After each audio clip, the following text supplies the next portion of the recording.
दोस्तों यह सच्ची कहानी मध्य प्रदेश के बालाघाट के एक गांव की है। दोस्तों उस गांव का रहने वाला रमेश एक लड़का होता है। उसके माता पिता और उसकी एक बहन और रमेश के दो सगे भाई थे। दोस्तों एक भाई का पहले ही मृत्यु हो चुकी थी और कुछ बीमारियों के कारण कुछ और समस्या थी, जिसकी वजह से काफ़ी इलाज कराने के बाद उसका भाई का देहांत हो जाता है। अब रमेश परिवार का पूरा फैमिली को संभालने वाला इकलौता लड़का था। दोस्तों रमेश का जो बड़ा भाई था उसकी मृत्यु हो जाने के कारण घर का अकेला जवान बचा था। दोस्तों यह व्यक्ति पूरे घर की जिम्मेदारी यही संभालता था। रमेश के पिता भी गांठों में दिक्कत थी, हाथों और परेशानियों से झेल रहे थे। अंदरूनी प्रॉब्लम थी, हर जगह दर्द पीड़ा हुआ करता था। दोस्तों मानो एक प्रकार से सिर्फ घर पे ही रहते थे। पशुओं को खिलाना पिलाना, चारा देना, घूम टहल कर उसे फिर ले आना, ये सब उनका काम था। अब जो सारी जिम्मेदारियां होती है, घर की बहन की जिम्मेदारी थी, माँ की जिम्मेदारी थी, नात रिश्तेदार की जिम्मेदारी और सारी जिम्मेदारियां वहन करना, सब कुछ रमेश को ही पल्ले था। दोस्तों रमेश बालाघाट के ही सिटी में जो शहर होता है, छोटी सी कंपनी में वो पाव रोटी जो होता है बनाने वाला कंपनी में काम करता है। दोस्तों जिसमें से 14 से 15 हज़ार रुपये उन्हें महीने का मिलते हैं और 2-3 हज़ार रुपया उसे कुछ आउटसोर्सिंग के तहत उसे पैसे मिल जाते हैं। दोस्तों कुल मिला के 17 से 18 हज़ार रुपया वो महीना कमा लेते थे और अपना घर का पालन पोषण किया करते थे। दोस्तों माँ बाप को भी खाना खिलाना और दुख के भी खर्चा करना। अभी उसकी बहन की शादी नहीं हुई थी, बहन को भी पढ़ाना लिखाना और माँ बाप को भी खाना पानी खिलाना, खुद के खर्चा भी करना उन्हीं से करता था। अभी रमेश की शादी नहीं हुई थी। रमेश की उम्र यही कोई 26 से 25 वर्ष का रहा होगा। जो बहन थी उसकी उम्र 19 से 20 साल थी। रमेश की बहन का अचानक तबीयत बहुत ज़्यादा खराब ही रहता था। दोस्तों बहुत ही ज़्यादा। अब रमेश के घर में और लोग परेशान ही रहने लगे, क्योंकि पैसे तो था नहीं उनके पास ज़्यादा जो जहाँ बड़े बड़े हॉस्पिटल में इलाज करवा पाए। करीब 10 से 15 दिन उसकी बहन का इलाज चलता है। इलाज के बाद डॉक्टरों ने कहा कि लेके जाइए, दवाइयाँ चलाइए, धीरे धीरे रिकवरी हो जाएगी, परेशानी की ज़रूरत नहीं है। अब उनकी बहन को जब डिस्चार्ज करवा कर घर ले आता है, फिर भी कभी कभी अचानक रात में तबीयत बिगड़ जाती थी और झाड़ू फूका दवा दारू सब करवाता है, लेकिन फिर भी उसकी बहन की तबीयत में सुधार नहीं होता है। दोस्तों लेकिन फिर भी लड़की का तबीयत बहुत ज़्यादा बदलाव नहीं हुआ। रमेश शंकर जो होते हैं भोलेनाथ का बहुत मानने वाला था। दोस्तों प्रत्येक दिन उसकी पूजा किया करते थे। वह भोलेनाथ से यही कहता है कि भोलेनाथ अगर हमारी बहन सही सलामत से ठीक हो जाए, बहुत सारी दवाइयाँ इलाज कराना पड़ रहा है लेकिन ठीक नहीं हो रहा है, वह पैरों पर चलना लगे, ठीक से हो जाए, तो मैं इस तरीके से मैं आपके यहाँ दर्शन करा आऊँगा, आने की कवड़ यात्रा में मैं आपके यहाँ ज़रूर आऊँगा। अब ये चीज़ भाई ने उसे तो अपने मुंह से निकाल ही दिया। प्रभु के चमत्कार ये देखो कि धीरे धीरे कर सच में रिकवरी होने लगती है। अब चाहे कोई अंधविश्वास कर ले, चाहे ईश्वर के प्रति विश्वास कर ले, लेकिन रिकवरी सच में होने लगी। मात्र 1 से 1.5 महीने गुजरे ही थे। दोस्तों सच में उसकी बहन पहले से भी बढ़िया होने लग रही थी, वह धीरे धीरे चल रही थी। अब रमेश अपनी बहन से यही पूछता कि सच में सही हो गई, दिक्कत तो नहीं है। उसकी बहन हमेशा यही कहती, भैया सच बता रही हूँ, पहले से बहुत अच्छा लग रहा है। अजीब लगता था लेकिन अब तो ऐसा नहीं लगता है, जैसे सच में ऊपर वाले ने उसका जीवन दे दिया है। ये चीज़ सुनने के बाद रमेश बड़ा खुश होता है। धीरे धीरे करके वो महीने गुजर जाते हैं, समय बीतता आ रहा था।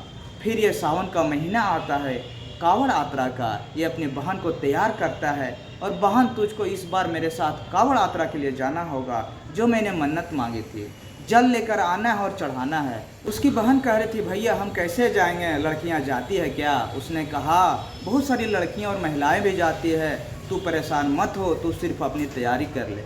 3-4 दिन लगेंगे, 2 दिन लगेंगे, 3 दिन लगेंगे, चाहे जो भी लगे, तू साथ ही में मेरे रहेगी। साथ में जल भरेंगे, साथ में जल चढ़ाएंगे, पर प्रसाद खरीद कर और घर पे चले आएंगे। कुछ करना नहीं है, मैंने मन्नत मांगी थी तुम्हें ठीक होने के लिए, अब तो ठीक हो गया, अब तुम्हें मेरे साथ चलना होगा। अब बहन अपने भाई की इस प्यार को जब देखती है तो तैयार हो जाती है, कैसे मना कर पाती है। ये जाता है और बोल बम वगैरह के सारे कपड़े खरीदते हैं, कपड़े वगैरह सामान सारा ले आते हैं और बहन के लिए भी खरीद लेते हैं। ये लोग पहनने और तैयार होकर माता पिता का आशीर्वाद लेके कंवरियाँ लेके निकल जाते हैं। वहाँ रास्ते में जाते हैं, दिन भर तो चलते रहते हैं, पैदल शाम हो जाता है। शाम को एक बाग होता है रास्ते में, उसी बाग में रुकते हैं। काफ़ी ज़्यादा लोग वहाँ पर मौजूद थे, काफ़ी कवाड़ियाँ लोग थे। वहीं पर हॉल्ट करते हैं, क्योंकि पैदल यात्रा के कवाड़ में लोग एक जगह रुकते भी हैं, फिर चलते हैं, पानी पीते हैं। इसी तरीक़े से चलते हैं। ये अपनी बहन को लेकर उसी बाग के पास एक पेड़ के नीचे बैठ जाता है। खाने पीने की चीज़ जो अलग अलग मौजूद भी अपनी बहन को लाकर खिलाता है। तब तक 3 लोग पीछे बैठे थे। बहन को, भाई के रमेश को बुला रहे थे, उसकी बहन को बहन करके बुला रहे थे। रमेश यही धोखा खा जाता है, इसके पास बैठते हैं। किसी ने अपने पॉकेट से जो होता है गुजिया निकालता है और चीज़ों को निकाल पड़ता है दोस्तों। किसको कोई किसको दिक्कत है, तमाम प्रकार की चीज़ें ऐसा हो जाएगा वैसा हो जाएगा। भाई भूखे नहीं रहना चाहिए, खाना चाहिए, अनाज नहीं, तमाम प्रकार की बातें लोग कह कर मिठास भरे देते हैं। और उसके बहन को धीरे धीरे करके वो सारी चीज़ें जो लोग देते हैं ये लोग खाते पीते रहते हैं दोस्तों। और हंस हंस के बोलचाल होती है और आपस में पता नहीं चलता है कि ये क्या कर रहे हैं। ये कबाड़ खाने के चीज़ में नशीली दवाइयाँ मिला देते हैं। कबाड़ के भेष में राक्षस थे। सच में कबाड़ियों भी नहीं थे, वे सिर्फ ड्रेस पहने हुए थे कबाड़ियों का, बाकी उनका मकसद कुछ और ही था दोस्तों।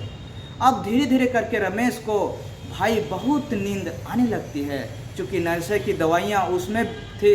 उनकी बहन को भी अजीब तरह से फीलिंग होती है और रमेश और उसकी बहन एक ही जगह पर सो जाते हैं दोस्तों। रात में तकरीबन 1:30 से 2 बज जाता है। धीरे धीरे करके काफ़ी लोग सारे सो गए थे। कुछ कवाड़ियाँ रास्ते से आ जा रहे थे, लेकिन दिन का माहौल रात में अजीब होता है। अब जो चारों लोग उसके माहौल का फ़ायदा उठाते हैं दोस्तों, रमेश को बहन को बगल में ले जाते हैं और चारों लोग बारी बारी से दरिंदगी उल्टी सीधी हरकत करते हैं दोस्तों, छेड़छाड़ करते हैं। उसके बाद तकरीबन 3 से 4 घंटे के बाद जब होश आता है तो रमेश को और रमेश की बहन को भी होश आ जाता है। तो लोग अजीब तरह से फील करते हैं। उसकी बहन कहती थी, भाई मुझे ऐसा लग रहा है सच में मेरे साथ कुछ अजीब हुआ है।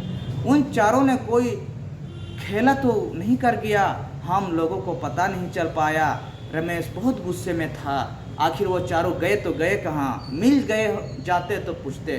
धीरे धीरे करके रमेश अपने बहन से कहता, ठीक है कोई बात नहीं, तू चल और नहा धो ले, इसके बाद हम लोग फिर अपने यात्रा के लिए निकलते हैं दोस्तों, देखा जाएगा। वो लोग कहता है कि अगर ऊपर वाले चाहा तो मुलाकात हो ही जाए। अब ये लोग निकल कर नहा धोकर सफ़र के लिए अपना अपना जल भरने के लिए चले जाते हैं दोस्तों।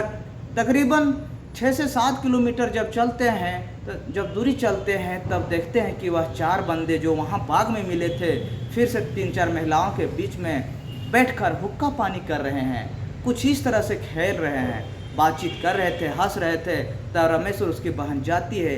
उसकी बहन का एक तो कॉलर पकड़ के एक चाटा लगा देती है दोस्तों और कहती कि बदतमीज है, क्या मिला, क्या तुमने मेरे साथ करके, क्या तुम्हें खुशी मिला? हम लोग को तो नींद करके नशीली दवाइयाँ खिला के और तुम मेरे हालत क्यों बिगाड़ा? मुझे तो याद भी नहीं है क्या मेरे साथ तुम लोगों ने किया। उन कवाड़ियों ने कहा, देखे बहन तुम गलत समझ रही हो, तुम लोगों को नींद ज़्यादा आ गया था, हम लोग थोड़ा साइड में तुमको कर दिए थे, तुम्हारे साथ कुछ नहीं किए हैं, ये चीज़ मत समझो। मतलब सफाई इस तरीके से देता है। अब समाज के लोग कहीं ना कहीं रमेश उसकी बहन का एक गलत समझने लगते हैं दोस्तों। लेकिन उसकी बहन ने औरतों से चीख कर चिल्ला कर ये बताने की कोशिश करती है, इन चारों के चक्कर में मत आना, ये चारों बहुत बेकार किस्म के इंसान हैं दोस्तों। गांव के किसी गांव के राक्षस प्रवृत्ति के लोग हैं जो सिर्फ कवाड़ियों को बदनाम करने के लिए आए हैं। धीरे धीरे करके मामला बढ़ता गया, ये चारों बहसबाजी करने लगे। तब तक पुलिस का आना जाना रहता है। रमेश 2 पुलिस वालों को देखता है, उनको बुला करके सारी बात इन चारों को बता देता है दोस्तों। पुलिस रुकती है, उन चारों से पूछताछ करती है, क्या सच में? आइए चारों बताने की कोशिश नहीं करते हैं, लेकिन उसके बहन के बयां पर, रमेश के बयां पर पुलिस कहीं ना कहीं एक्शन ले लेती है और उन चारों से तरह तरह की चीज़ों को पूछना चालू कर देती है दोस्तों। पुलिस जब इन चीज़ों को शुरू करती है तो सच ये पाया जाता है कि चारों असल में कमाड़ियों नहीं थे, सिर्फ कमाड़ियों का लिबास पहनकर बदनाम करने आए थे दोस्तों। पुलिस तुरंत उन चारों को वहाँ से भेज देती है और नज़दीकी थाना में उनके खिलाफ एफआईआर दर्ज करती है दोस्तों। मुकदमा भी होता है, जांच पड़ताल की जाती है और सारे लोगों को सूचित किया जाता है कि उन चारों को दंगई थे, एक प्रकार से लोगों को परेशान करना और उनके चोरी चमारी करना दोस्तों। उन चीज़ों को मकसद से चारों आए हुए थे दोस्तों।